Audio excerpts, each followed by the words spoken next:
അത് ഉമ്മാക്കിയല്ല കണ്ണാടി എന്ന് പറയുന്നു മുഖ്യമന്ത്രി. ബജറ്റിന് ദിവസങ്ങൾക്ക് മുൻപ് സംസ്ഥാനത്തിന്റെ സാമ്പത്തിക സ്ഥിതി വ്യക്തമാക്കുന്ന ധവളപത്രം പുറത്തിറക്കി സർക്കാരിന്റെ സർജിക്കൽ സ്ട്രൈക്ക്. 5.07 ലക്ഷം കോടി രൂപ കടമാണ് കേരളത്തിനുള്ളതെന്ന് ധവളപത്രം പറയുന്നു. വരുമാനത്തിന്റെ 77% ശമ്പളം, പെൻഷൻ, പലിശ എന്നിവയ്ക്കായി ചെലവഴിക്കുകയാണെന്നും ധവളപത്രത്തിൽ കണക്കുകൾ നിരത്തി ചൂണ്ടിക്കാണിക്കുകയാണ്. വികസന പ്രവർത്തനങ്ങൾക്കുള്ള മൂലധന ചെലവ് രാജ്യത്തെ ഏറ്റവും താഴ്ന്ന നിരക്കിലാണെന്നും ധവളപത്രം വ്യക്തമാക്കുന്നുണ്ട്. സാമ്പത്തിക പ്രതിസന്ധി മറികടക്കാൻ പലവിധ നിർദ്ദേശങ്ങളും ധവളപത്രം മുന്നോട്ട് വയ്ക്കുന്നു. മുൻ LDF സർക്കാർ ഖജനാവിൽ 5429 കോടി രൂപ ബാക്കി വെച്ചിരുന്നുവെന്ന വാദത്തെ മുഖ്യമന്ത്രി കണക്ക് നിരത്തിയാണ് ഇന്ന് തള്ളിയത്. സർക്കാരിന്റേത് സ്വകാര്യ മേഖലയെ ചേർത്ത് പിടിക്കുന്ന നിലപാടാണെന്നായിരുന്നു പ്രതിപക്ഷത്തിന്റെ കുറ്റപ്പെടുത്തൽ. ഈ ധവളപത്രം ഒരു കുറ്റാന്വേഷണ റിപ്പോർട്ടോ ഒരു പൊളിറ്റിക്കൽ ഡോക്യുമെന്റോ ഒന്നുമല്ല.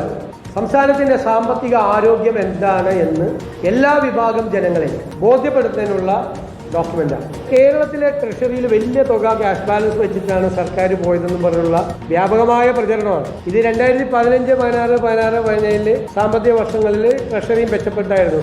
ഈ ബാലൻസിൽ ഒരു കാര്യമില്ല. കാരണം വെച്ചാൽ ഓരോ സമയത്ത് വരുന്ന പൈസ ഇപ്പോൾ ഒരു 6000 കോടി വരാൻ കാര്യം IGSTയും സെൻട്രൽ ഗ്രാൻറ്റും വന്നു. പക്ഷെ മെയ് 16 ആയപ്പോഴേക്കും അത് 2000 കോടിയായിട്ട് ചുരുങ്ങി. വ്യാപകമായി ഒരു പ്രചരിപ്പിച്ചത്, സോഷ്യൽ മീഡിയയിലെല്ലാം പ്രചരിപ്പിച്ചത് ബാക്കി പൈസ വെച്ചിട്ടാണ് ഗവൺമെന്റ് പോകുന്നത്. ഈ ധവളപത്രം ഇറക്കിയത് നല്ലതാണ്. ഗവൺമെന്റിന്റെ കാര്യങ്ങളെ പറ്റി അറിയുന്നത് നല്ലതാണ്. ഞങ്ങൾക്കും അതിന് താല്പര്യമുണ്ട്. കാരണം പ്രതിപക്ഷ നേതാവായ ശ്രീ VD സതീശൻ ഇരുന്നതുപോലല്ല മുഖ്യമന്ത്രിയായിട്ട് അദ്ദേഹം വരുമ്പോൾ തീർച്ചയായിട്ടും മുഖ്യമന്ത്രി എന്ന നിലയിൽ അദ്ദേഹം അവതരിപ്പിക്കുന്നതിന് നമ്മളും അതേ ഗൗരവത്തിൽ തന്നെയാണ് കാണുക. അപ്പോൾ രണ്ട് കാര്യങ്ങൾ ധവളപത്രം വഴി മനസ്സിലായി. കേരളത്തിൽ അങ്ങോളം ഇങ്ങോളം നടന്ന് അതിവിശ്വസനീയമായി കേരളത്തിൽ 6 ലക്ഷം കോടിയിലധികം കടവാണെന്നും സർക്കാർ ഉദ്യോഗസ്ഥന്മാർക്ക് മാത്രം 1 ലക്ഷത്തിലധികം കോടി കൊടുക്കാനുണ്ടെന്നും 1.25 ലക്ഷം കോടി കൊടുക്കാനുണ്ട്. ഇതെല്ലാം കൂടി ചേർന്ന് പറഞ്ഞത് ശുദ്ധ തെറ്റായ കാര്യമാണ്. ജനങ്ങളെ തെറ്റിദ്ധരിപ്പിച്ച് ഇടതുപക്ഷ ജനാധിപത്യ മുന്നണി ഗവൺമെന്റിനെതിരെ പറഞ്ഞ ആ നുണ അത് തെറ്റിപ്പോയി എന്ന് ഇപ്പോൾ രേഖയിലുണ്ട്. ഇറക്കിയ ഈ ധവളപത്രത്തിൻ്റെ പുസ്തകത്തിലുണ്ട്. അദ്ദേഹവും അത് പറയണം. ഇവിടെ വന്നിട്ട് അടുത്ത ന്യായങ്ങളാണല്ലോ പറയുന്നത്, അത് പറയേണ്ടതാണ്. അപ്പോൾ അതിനകത്ത് ഈ വസ്തുത പുറത്തു വന്നുള്ളതാണ് പ്രധാനപ്പെട്ട കാര്യം. റോഷിപ്പാലാണ് വിശദാംശങ്ങളുമായി ചേരുന്നത്. റോഷിപ്പാൽ, UDF സർക്കാർ ഇതാ 10 വർഷത്തിനു ശേഷം ഒരു ബജറ്റ് അവതരിപ്പിക്കാൻ പോവുകയാണ്. അതിനു മുൻപ് ഒരു ധവളപത്രം പുറത്തിറക്കിയിരിക്കുന്നു. ഖജനാവിൽ പൂച്ചപെറ്റ് കിടക്കുന്നു എന്നാണ് UDF ആരോപണം ഉയർത്തിയത്. LDF അത് തള്ളുകയും ചെയ്തിരുന്നു. പക്ഷേ ഈ ധവളപത്രം അവതരിപ്പിച്ചതിന് പിന്നാലെ സാധാരണക്കാർക്ക് മനസ്സിലാക്കാവുന്ന ഒരു കാര്യം, മുണ്ടു മുറുക്കി ഉടുക്കണം, സംസ്ഥാനം കടുത്ത സാമ്പത്തിക പ്രതിസന്ധിയിലാണ് എന്നതാണല്ലേ?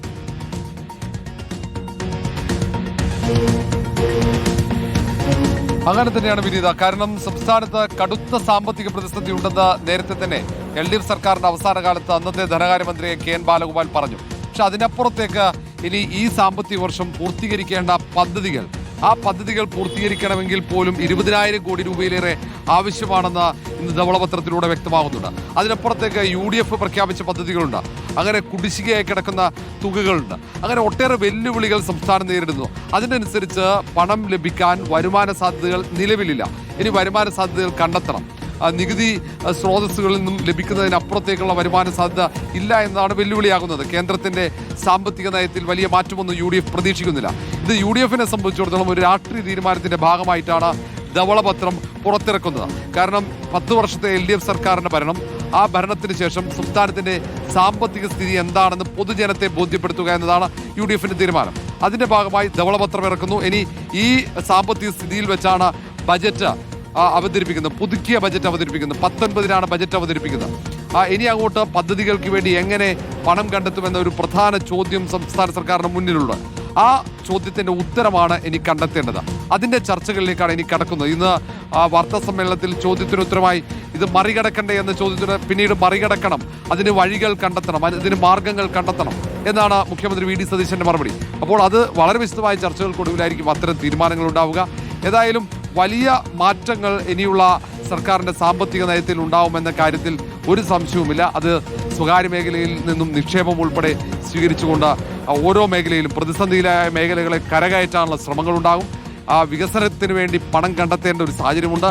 ശമ്പളവും പെൻഷനും കൊടുക്കുന്നതിന് അപ്പുറത്തേക്ക് ഒരു തുക പോലും മാറ്റിവെക്കാൻ പറ്റാത്ത ഒരു സാഹചര്യത്തിലൂടെയാണ് സംസ്ഥാനം കടന്നു പോകുന്നത് എന്നാണ് ധവളപത്രം വ്യക്തമാക്കുന്നത്. അതുകൊണ്ട് തന്നെ UDF ആരോപണങ്ങൾ പൂർണ്ണമായും മുൻ എൽ ഡി എഫ് സർക്കാരിന്റെ തലയിലേക്ക് വെക്കുന്നു. ഈ സംസ്ഥാനത്തിന് ഇത്രയും വലിയ സാമ്പത്തിക പ്രതിസന്ധി സമ്മാനിച്ചതിൽ വലിയ പങ്ക് LDF ഉണ്ട് എന്ന ആക്ഷേപമാണ്. അതേസമയം LDF ഇത് നിഷേധിച്ചുകൊണ്ട് തെറ്റായ കാര്യങ്ങളാണ് ഉൾപ്പെടുത്തിയിരിക്കുന്നത് എന്നടക്കമുള്ള ആക്ഷേപങ്ങൾ അവർ ഉയർത്തുന്നുണ്ട്. ഏതായാലും സംസ്ഥാനത്ത് സാമ്പത്തിക പ്രതിസന്ധി ഉണ്ട് എന്നത് പൊതുസമൂഹത്തിന് വ്യക്തമാകുന്നുണ്ട് ഈ ധവളപത്രത്തിലൂടെ. അത് തന്നെയാണ് റോഷിപാൽ വിശദാംശങ്ങൾ നൽകുകയായിരുന്നു. അതുകൊണ്ട് തന്നെ UDF സർക്കാരിന്റെ ആദ്യ ബജറ്റിൽ ഇത്തവണത്തെ ഒരു പ്രത്യേകത, മുഖ്യമന്ത്രി തന്നെയാണ് ധനകാര്യ വകുപ്പും കൈകാര്യം ചെയ്യുന്നത്. അതുകൊണ്ട് മുഖ്യമന്ത്രി തന്നെ ആയിരിക്കും ബജറ്റും അവതരിപ്പിക്കുക. അപ്പോൾ വമ്പൻ പ്രഖ്യാപനങ്ങളൊന്നും ഉണ്ടായില്ലെങ്കിൽ അതൊരു പക്ഷേ സാമ്പത്തിക സ്ഥിതി പ്രശ്നമായതുകൊണ്ടാണ് എന്ന് തന്നെയായിരിക്കും UDFന്റെ വാദമുണ്ടാവുക.